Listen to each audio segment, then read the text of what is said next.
fruit next year, fine. If not, then cut it down.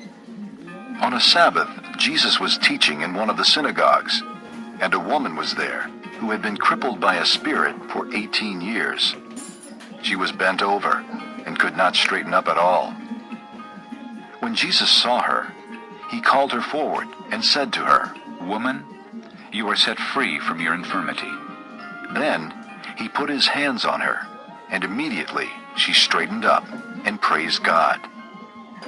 Indignant because Jesus had healed on the Sabbath, the synagogue ruler said to the people, "There are 6 days for work, so come and be healed on those days, not on the Sabbath."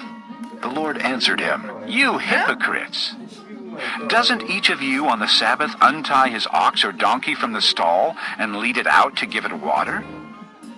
Then should not this woman, a daughter of Abraham, whom Satan has kept bound for 18 long years, be set free on the Sabbath day from what bound her?" When he said this, all his opponents were humiliated, but the people were delighted with all the wonderful things he was doing. Then Jesus asked, "What is the kingdom of God like?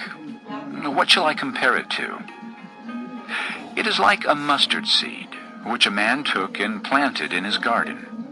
It grew and became a tree, and the birds of the air perched in its branches." Again he asked, "What shall I compare the kingdom of God to? It is like yeast that a woman took and mixed into a large amount of flour until it worked all through the dough." Then Jesus went through the towns and villages, teaching as he made his way to Jerusalem. Someone asked him, "Lord, are only a few people going to be saved?"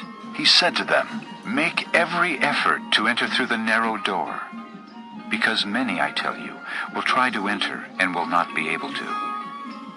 Once the owner of the house gets up and closes the door, you will stand outside knocking and pleading, 'Sir, open the door for us.' But he will answer, 'I don't know you or where you come from.' Then you will say, 'We ate and drank with you, and you taught in our streets.' But he will reply, 'I don't know you or where you come from.